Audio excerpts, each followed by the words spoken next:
So we met in 9th grade. Gosh, we're approaching 60, aren't we? So No, we're not. Not me. Lisa's not. We somehow found each other. I think we were just sort of like those two random misfits that just found one another and clung to each other for dear life. I mean, I never really felt like I fit in anywhere. And so with Angeli, I do remember thinking like, oh, wow, I think there's this person who actually wants to be my friend. Everybody deserves to have that one person, to find that one person. No one wants to feel that vulnerable and say, I just want to be liked. I have struggled my entire life with depression. That has really affected my relationships with people. It's very hard to keep in touch with people. That phone feels like it's 5,000 pounds. I understood that sometimes if I reached out and I didn't get a response, I knew why. She knew that if she didn't respond, that it would worry me. And when she was able, she would resurface. That's the secret to friendship, is that somebody knows you at your worst and still doesn't get rid of you. She won't say it, so I will. Lisa went to Harvard. We fall down, but we get up. Welcome back to Hometown Friends, the only podcast that is exploring the foundational friendships from the places we call home. Hometowns are not just geographic locations. They are places of belonging, and they are often where we have developed one of our core identities. The people from these places influence us in significant ways, and this podcast centers the foundational stories about the relationships we made along the way. These are the stories that define our lives. This show is produced by Tribe One, a social health nonprofit dedicated to ending social isolation with initiatives of human connection, and I'm your host, Chandler Hoffman. On today's show, I interview a couple of my high school classmates, Lisa Balabanian and Angeli Rondeve. Their friendship story is one that I think is very important as it highlights many significant aspects of what are the ingredients of friendship and how they are maintained over time. We cover place attachment and issues related to cultural identity. Both women discuss not fitting in to the popular crowd during adolescence and how this shaped their lives and their friendship. We discuss that vulnerability is both challenging but an integral part of having authentic relationships, and specifically how depression and anxiety can affect the motivation to stay connected. We see that effort, patience, and loyalty is what makes friendships lifelines. Please enjoy this conversation, and don't forget to like, subscribe, and share this with others. Lisa and Angeli, welcome to the Hometown Friends podcast. So super happy to have you guys on. I want to say a little bit about knowing you from high school, and then I want to get into your friendship because I know it's been an over 40-year friendship. Lisa, you and I did musical theater together. You were the star of the show, and I was in the background sort of admiring you, seeing your incredible voice and your acting ability. And Angeli, you and I go back to second grade together in Miss Fish Leader's class, LeConte Elementary in Berkeley, California. And boy, have I admired you throughout the years. One of the smartest people I've known, friendliest person, and the fittest. So I want to get into all of that too. So again, welcome to the Hometown Friends podcast. So glad you guys agreed to come on. Let's get into your friendship a little bit. Maybe you guys can introduce yourselves and then move on to how you met. Leak. You want to start? No, You want me to you start? All start. right, I'll start. Well, I'm Angeli, and I grew up in Berkeley with these wonderful people. I actually was born in India. My parents met at UC Berkeley. My father was Indian, and he came over in the early 60s to go to grad school at Cal. And my mom came from New York to go to grad school, and they met and got married and moved back to India for my dad's job prospects. And I was actually born there, and things didn't pan out for him as well as he had hoped career-wise. So in 1970, when I was 2, they moved back to Berkeley. And so I don't have any memories of those first 2 years in India, but I'm told that that's where I spent the first 2 years of my life. And they moved back to Berkeley. And in 71, they moved from an apartment to the house where my mother still lives. So the home that I grew up in on South Side. If you're an outsider, we're not the Socs, we were the Gracers. Lisa was the Soc. But not born, but raised in Berkeley. And for anyone else who is from there or has spent time there, I consider my upbringing there and my parents instilling in me the foundation of who I am now. Especially, I think it's been even more eye-opening lately with what is going on in the world. And I have lived in many other places besides Berkeley. I currently live in Arizona, but I lived in Washington, D.C. metro area for over 20 years. I lived in South Dakota for 8 years. I find that those connections to people who share our upbringing is critical for my mental health right now, and to use sort of as a sounding board and a verification that what's going on in the world in general is not normal for what we believe, and that there are people in addition to myself that still hold those values, because that is being challenged right now. Yeah, especially where definitely. I am right now. I'm in I guess it's a purple state. It was red when I moved here. It's now purple, but it still can be very challenging. So, I was raised by basically hippie parents, and, who met in Berkeley in the 60s. And that foundation, follows me all over the country, and well into my we're approaching 60, aren't we? So no, we're not. Not me. Lisa's not. Yeah, I mean, I think that's a great point, Anjali, is just the representation and where people are from, I think really does often represent who they are at a core. You're from Berkeley, and you still sort of have many of the same values and beliefs and behaviors that you were raised to have. And that makes a lot of sense. Lisa, why don't you introduce yourself to us? Okay, I'm Lisa Balabanian Chan. I noticed you still spell my name without that A. Balbanian. Damn. So many people from growing up in Berkeley still call me Lisa Balbanian. It's okay. But a lot of people, you did. Yeah. It's okay. I saw that on the email. I was like, oh, that's so cute. Anyway, Balabanian is an Armenian name. And I was born actually in San Francisco. My father was from a very small town in Washington State, and the son of immigrants. And he wanted to get as far away from there as possible. So he ended up in the Bay Area and decided to raise a family in Berkeley, which I will always be grateful to him for that. My mom actually was actually born in India, by the way. But she grew up in England and then came over to, America when she met my dad. And so I grew up in Berkeley. I feel exactly the same way as Anjali about, how grateful I am to, it is growing up in Berkeley is the core of who I am as a human being in terms of my values. I ended up, going back east for college and realized the grass is not greener and couldn't wait to get back to California. And I spent 2.5 years in the Bay Area before I moved to LA. I thought I knew what I wanted to do, and none of it worked out. And so I ended up being called to LA actually by a couple of hometown friends that I want to give a shout out to. One is Mark Mendoza. Mark and Mike Rainey. I actually lived with them for 3 weeks when I first moved to LA. So I moved to LA in October of 93, and I'm still here 32 years later, which is insane. One of my best friends who lived in San Francisco died. And I was like,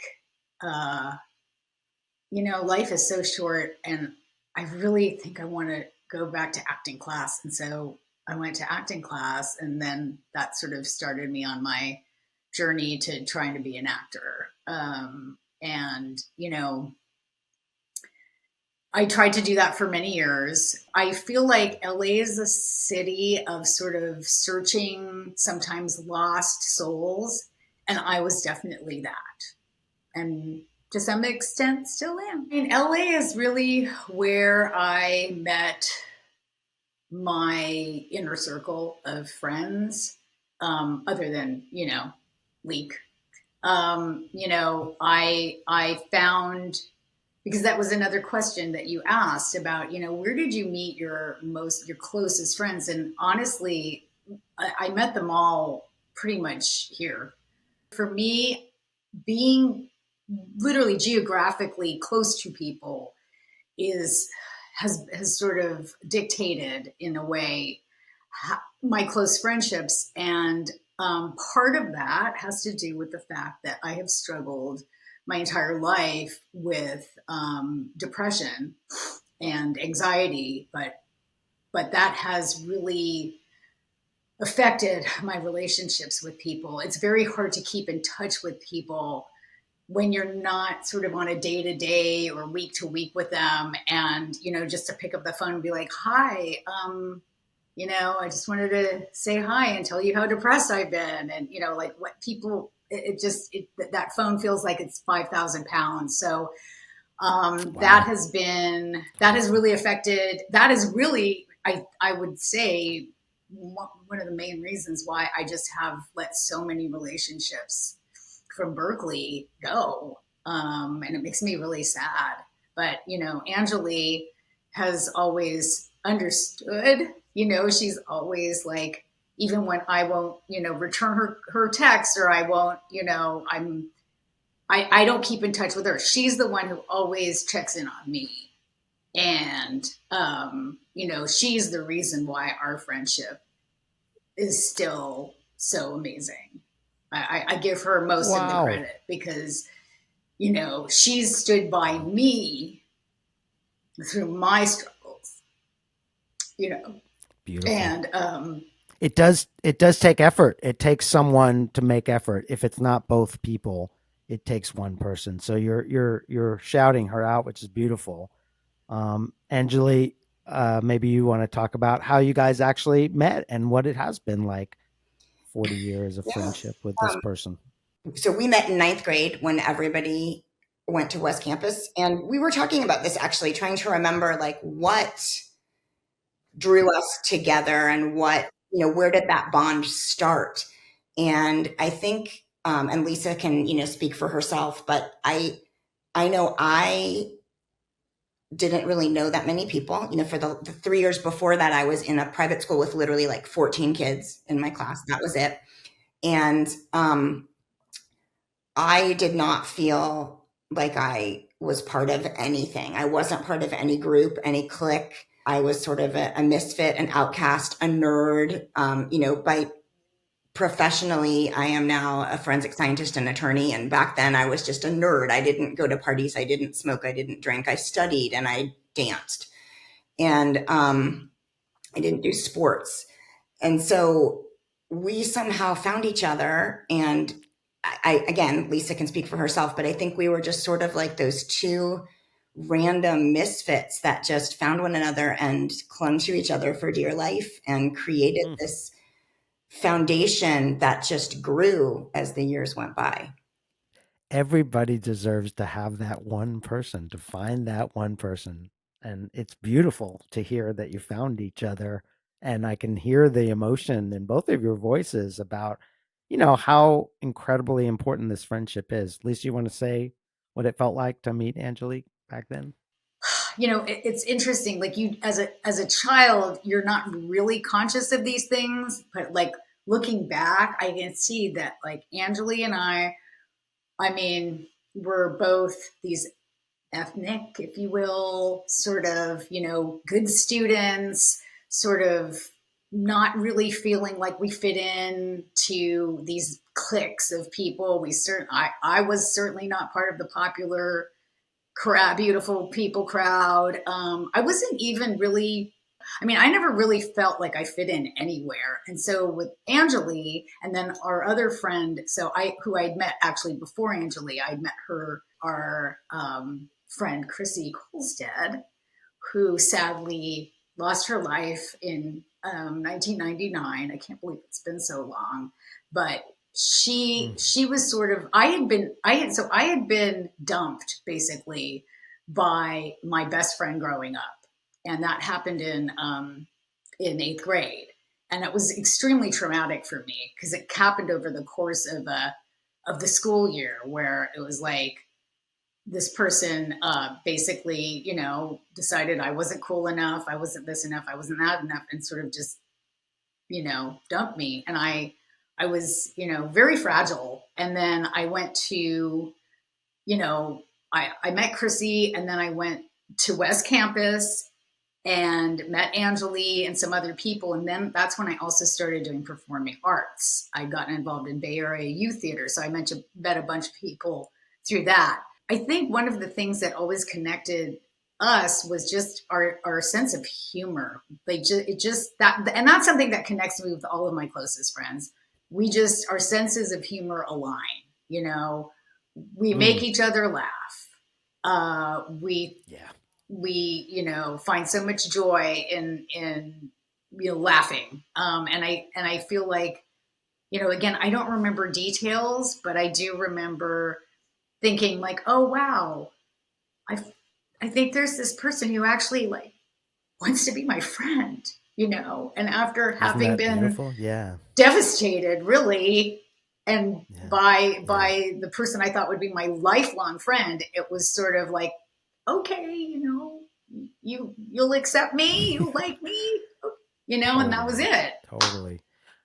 Aren't we all yearning for that? I mean, we truly are just yearning for people to pay us attention and like us.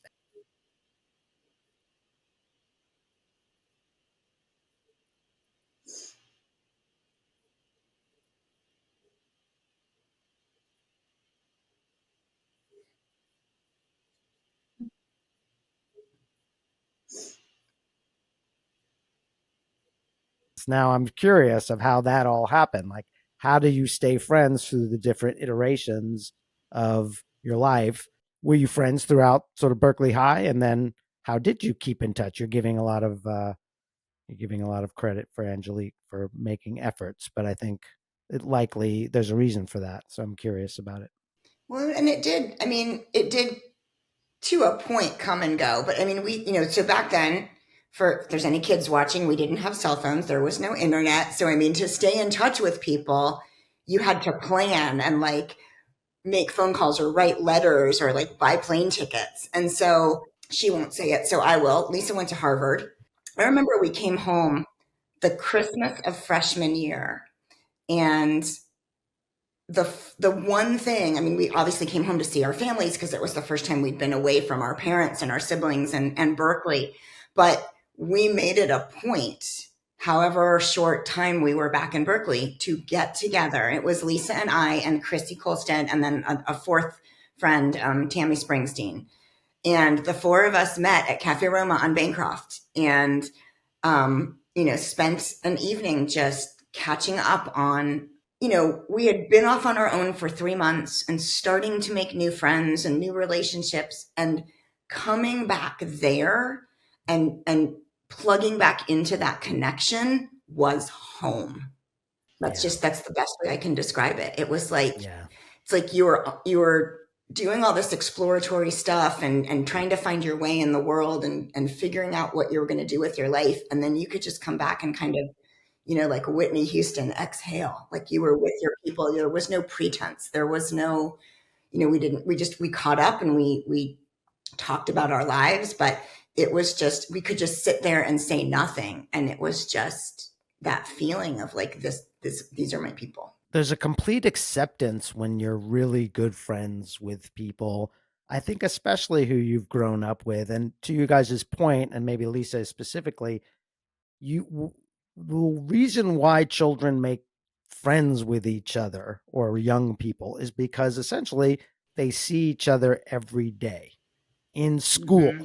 And Yeah. if you go to school, you basically see each other every day. And if you choose to be friends in that, you can always find that friend in school. This is how people make friends. They see each other often.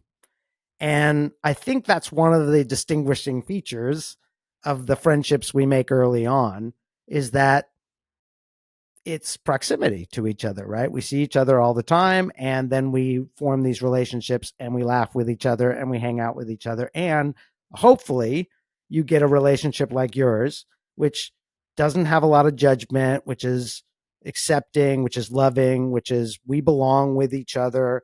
There's not pretense. We can actually be all of ourselves. And of course, I hope that even that grows over time. Because, and I do think that that happens when you keep these childhood friendships. You can actually have sometimes better relationships over time because it's so long lasting. You know, let's just face it, the longer you live, the more fucking shit you're going to go through, and the more shit people are going to witness you go through. And then you're really going to show, you know, who's a friend.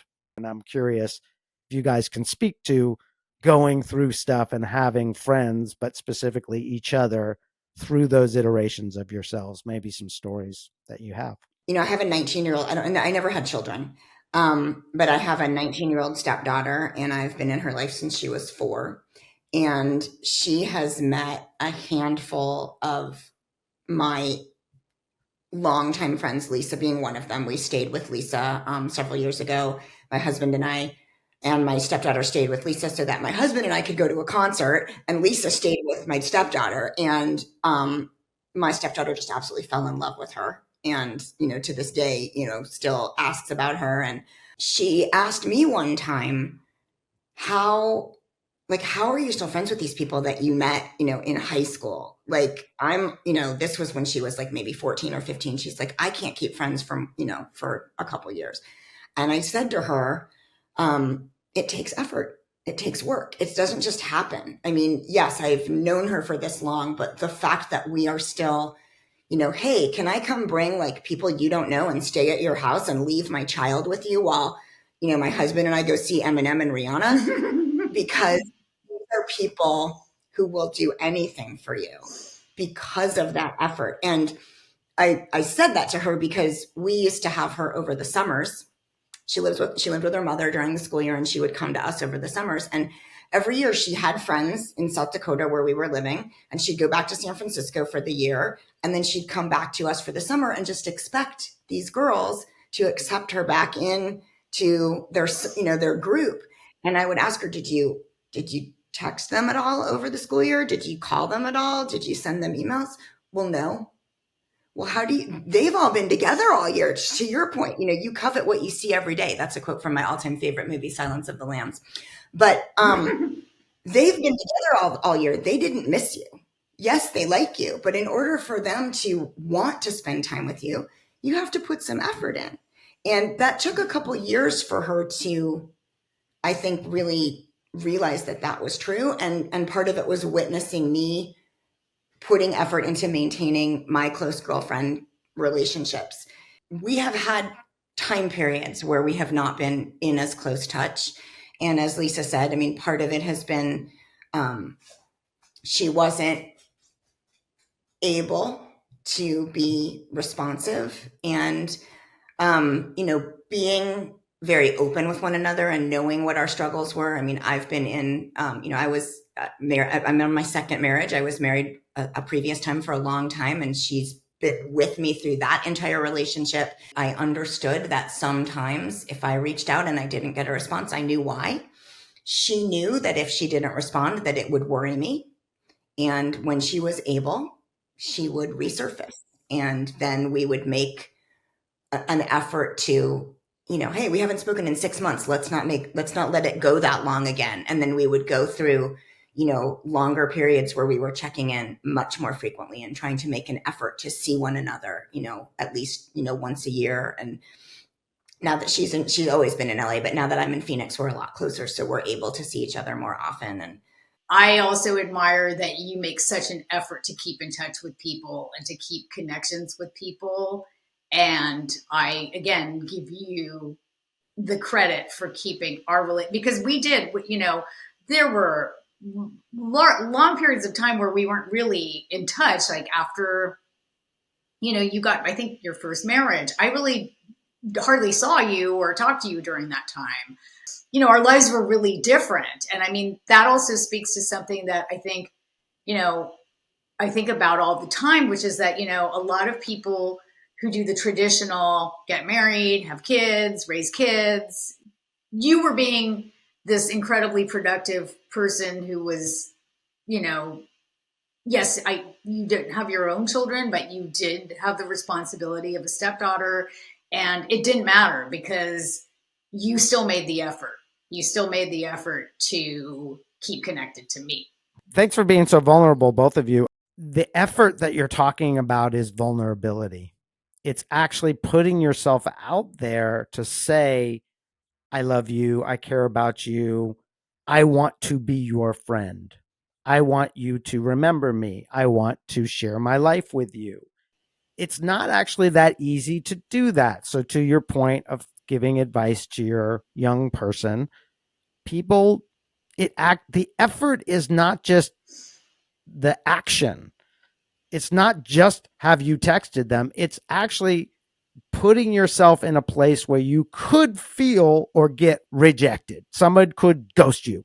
Someone, in this day and age, they could just not text you back, which feels like shit, right? And people are going through it all the time. And by the way, I think it's a ingredients to the loneliness and isolation epidemic that we have. That's just one of the ingredients. I think, Lisa, you're bringing up another, which is that when we're anxious and we're depressed, we actually don't feel like we want to reach out to anybody because it's just too much effort, or we are worried that we're not going to be our best selves. Or I don't know, can you speak to this a little bit of like what kind of effort it takes to not just do something, but to feel something that would allow us to keep these friendships going? Well, I mean, I can only speak for myself on that, but most of the time it's just I don't want people to have to hear my suffering, pain, because they're going to feel like helpless and want to try and do something about it. So I'd rather just them not know about it. And also sometimes I don't even like to hear myself speak and talk about it. Things have happened where I just don't want to worry people. And I don't want to have to try and pretend and be on. I don't want to make the other person feel bad and helpless that they can't say or do the right thing. I mean, Angeli's always been, and she's told me this many times. She was like, all you have to do is say the word, and if you need me, I will be there. And knowing that, and I have some other people that I feel that way about, but like knowing that, just makes me love her more and appreciate her more. And I know that she would, and she's a busy person, but I know that she would drop whatever she was doing to make sure I was okay. I think you're certainly not alone. Most people don't want to share. We often in our society, you know, hey man, how are you? Or hey, how are you? You want to be able to say, I'm great. But if it's not great, then it's hard to actually say what's really going on. And if you are feeling so low, or there's actual problems. Now, the secret, of course, right, is that when you go to those places, the friendship actually, there's something much more meaningful about the friendship than just keeping it on a surface level. And again, I think that's one of the secrets to the long-term friendships that you're giving advice about, Angelique, to these young people, is actually like, it's not going to be good all the time. And it's not going to be, that's not what a friendship is. A long-term, any relationship, but a long-term friendship with anybody is going to be hard. You're going to have conflict. You're going to have times when it's not good, when the other person is not good. And that's the time to show up for somebody, right? That's the time that really shows what a friendship is all about. That's the secret to friendship, is that somebody knows you at your worst and still doesn't get rid of you. Those few people upon whom you know that you can rely are your lifeline. Everything you said, Lise, like, not wanting to burden people, not wanting them to feel helpless, not wanting to share the vulnerability. You also know that you're not going to be judged, I mean, and we all have acquaintances, right? And friends that, maybe like are, great to go out and have a drink with, and, but you would never trust them with your innermost vulnerable problems and struggles, because either they might judge you or they might think less than of you, or, they wouldn't have anything constructive or supportive to offer. But just, it's like we've been through the fire together for so many decades. Like there's nothing she could say that would surprise me. And there were a few. She dropped a few bombs, but there's nothing she can say that would shake me, maybe surprise me, but not shake me. And never, no judgment about anything. So there's a loyalty there too.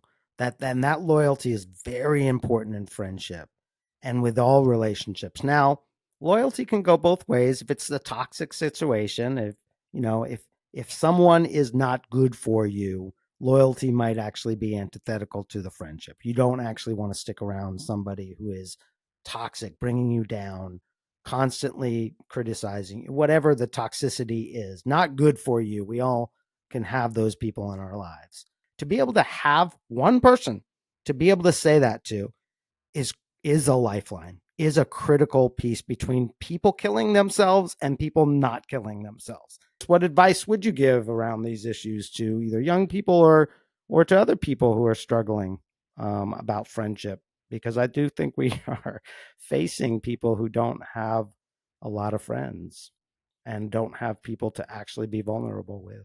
People feel like they're so connected and can, because of social media, but I think it's I feel very frightened actually for kids growing up now, and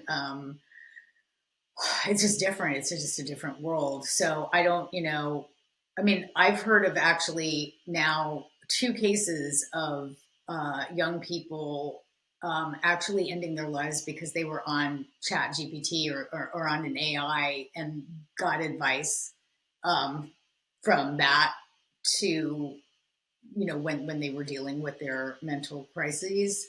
It is really important, I think, even more now, to find those people who are able to just be and show up and listen. Many people don't feel like they belong in high school. Many people, most people, I would say. There's just a few, I think. And if you do, you're lucky, right? You have a sense of belonging. But this is the critical aspect of people's psychology. We're all still forging new relationships, right? Even at our advanced age. So, I mean, I was telling Lisa earlier that right now, since I've been in Arizona, I've been here for 5 years. My husband chose not to move here because he hates the hot weather. So I'm married, but my husband lives in Ohio. I live here. He comes here for the 3 months of the year when it's not 1,000 degrees. But, we see each other. We still see each other in between. But I sort of have this weird life where I'm married and I have a partner, but half the time I'm single. And so I still make like new friends, ladies at the gym that take my class that I kind of, when I can parse out that maybe they share my political views and my fundamental views, because there's a lot of people here who don't. But those are all fledgling relationships. With Lisa, I don't have to do that because she already knows, like the foundation was set in the 80s, but we've kept it up. And we, even if we go for a while without being in touch, when we get back in touch, we sort of fill in that gap, and then we move forward. And we still, like she said, even now, 40 years later, we're still watching the same stupid movie, and because it just makes us laugh. It makes us happy. I mean, for 90 minutes, me and her sitting on the couch watching this stupid movie was like the highlight of the year. No matter what, it doesn't have to be a lot of people, but knowing you have one person in your life that you can connect with is critical to survival, and it's critical to a life worth living. And all the research is actually even more clear now that the happiest people are the most socially connected, and they have people they can turn to, and they have people in their daily life that they can have conversations with, whether it's over the phone or going on vacation and seeing them every couple of times a year, or being on a podcast, I hope. and actually having conversations with people that are meaningful, that are real, that aren't just fluff, that aren't just surface, that are actually about what's really going on in our lives. And I think a lot of kids these days just don't talk. They just move on and they don't tell. I guess it's hard. We are not taught to tell people why we're moving on. We just move on, or we just ghost them, or we avoid them. When I started this podcast, you shared it with the group about reaching out to somebody just like this and hearing their story. Can you tell that story? So I had a friend before high school. I had a friend in elementary school. And when we were in, I think, fourth grade, her family moved from Berkeley to Pleasanton, which is about an hour away. Our mothers drove us back and forth, like, a couple times a year to stay with each other for like a weekend so that we could still we talked on the phone all the time, but we couldn't see each other.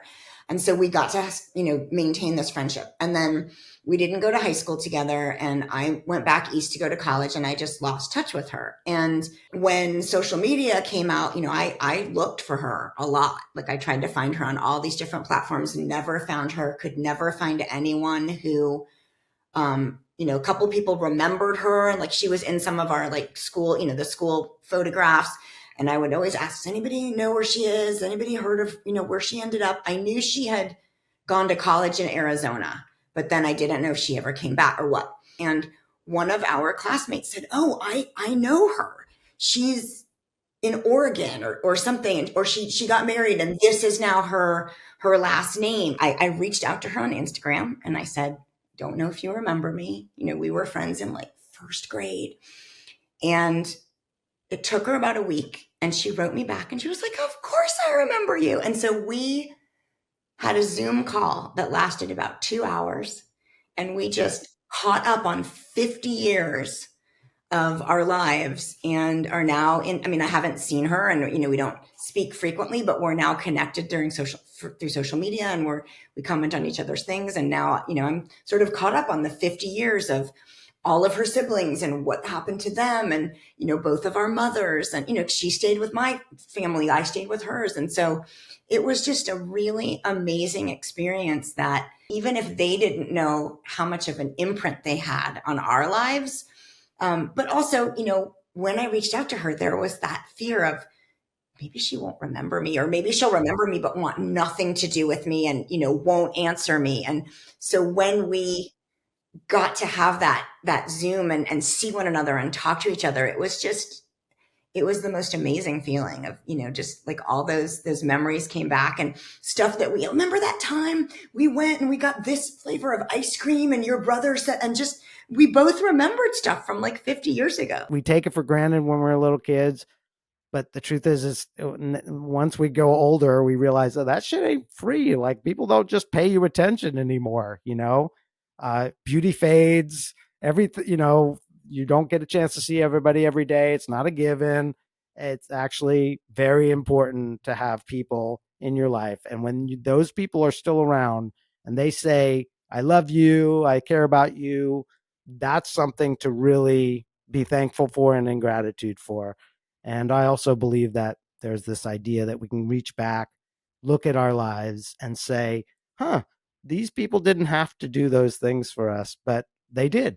And there's gratitude in that. And I think a gratitude practice is, it's well researched in happiness, well-being production, to ameliorate these issues of social isolation and loneliness, is to actually be in gratitude for the people that pay us attention and come over and buy us ice cream and sit on the couch with us and watch 16 Candles for us. So I really appreciate you guys showing up. And just to mention, Lisa, just one more, you and I mentioned this in the beginning of the podcast, but we sang in a group and we sang at our graduation. And then 40 years later, one of our friends, Carmen Trailer, who's a singing voice teacher, brought us all together at her studio, and we sang the same song again. And it was like we had never left each other. None of us had talked to each other in 40 years. Not once had I talked to any of those people, but being back in that room and singing that song and putting it on social media, YouTube, And just seeing you and singing with you again, it was like, it really was something that was profound to me. And I wondered if you could comment on it as well, because it seemed like it uplifted all of us. I had seen some of those people at reunions, but yeah, I hadn't really, kept in touch with anybody. So I was, of course, extremely nervous about it. And, when I walked in and you walked in and Brian came in and Leon and Carmen was already there, it was like, I just I felt safe. Like, even though I was about to do something that I didn't really want to do because I didn't really want to sing. And, that original performance of ours, as I mentioned at the time, was still like the gift that keeps on giving of embarrassment of me dancing to my own little beat and everybody being like, you guys are moving one way and I'm moving the other way. And then me thinking I was like, I don't know, Whitney Houston at the end, but I just, I was so happy to be with you guys and we had so much fun. And then I was so glad that we were going to get to see each other again to do the actual recording. Once we did that last year, I actually felt very comfortable thinking, these are my friends. Yeah. These are my That's friends beautiful. from high school. I love that. And I think we are loved by people that we don't actually know. And I think we do love people that we don't actually give, a sense that I think there's more love there than we even admit to ourselves sometimes. So I think that's a great example of it. I really appreciate the fact that you guys were willing and wanting to come on, share your stories, share your friendship, share your appreciation of each other, your admiration of each other is super clear. And any last words, any admirations, takeaways, appreciations? You doing this podcast, Chan, like since you started it, I was like, oh, that's a great idea. Like, how long is he going to be able to keep that up for? And is anybody going to actually watch? And I do. And I know that other people do. And I commend you for coming up with it. I'm proud to call you my friend from second grade. Likewise. And somebody's going to have to find that picture from Miss Fishley's class. But, I'm honored to be one of your guests on the podcast. I think it's amazing. Likewise. Thank you so much. Thanks for listening to this episode of Hometown Friends. What I truly love about this project is that I learn more and more about what makes friendships and relationships so meaningful in each episode. And of course, it gives me an opportunity to research the many aspects and observations that I have about what makes good friendships work. The part of this interview that I really want to talk more about today is the effort that Angeli was discussing with her stepdaughter. Sustaining friendships is not just about reaching out or keeping in touch with people, although this is pretty important. Being vulnerable with our friends is the investment that we need to make to deepen and continue to have friends over our lifetime and keep them close, because it fosters trust and authentic connection. Through the courageous act of reciprocal self-disclosure, sharing one's true self is what transforms relationships from superficial to intimate, because it signifies commitment to being seen and accepted. This process is well supported by the social penetration theory, which highlights how gradual, reciprocal vulnerability leads to relational depth. The gradual part is the key to the feelings of connections, and hometown friends are uniquely situated to provide this opportunity to us, because they're often created in our youth or adolescence and can over time provide this type of opportunity to share your authentic self. This means both sharing the pain and the difficulties of life, but also sharing the accomplishments and the uplifting parts. Good friends celebrate you when you're up and are there for you when you're down. Research consistently demonstrates that the quality of deep connections often outweighs the quantity of acquaintances, and show that having even one close, reciprocal friendship provides significant protection against loneliness and psychological distress, even more so than being a part of the popular crowd. On the flip side, other research finds that the lack of friendship was linked to significant feelings of loneliness and mental health difficulties, even when family support was present. So, if you have even one friend that has been there for the ups and the downs of your life, take the time to let them know how much their friendship has meant to you. Even if you don't feel like you have one of these friends, make a commitment to become that type of friend to someone else. As Mahatma Gandhi so famously was quoted to have said, be the change you wish to see in the world by being a good friend to yourself and to someone else. Let us know what you thought of our show by rating it and leaving us a comment. And please stay tuned and stay connected. We fall down, but we get up.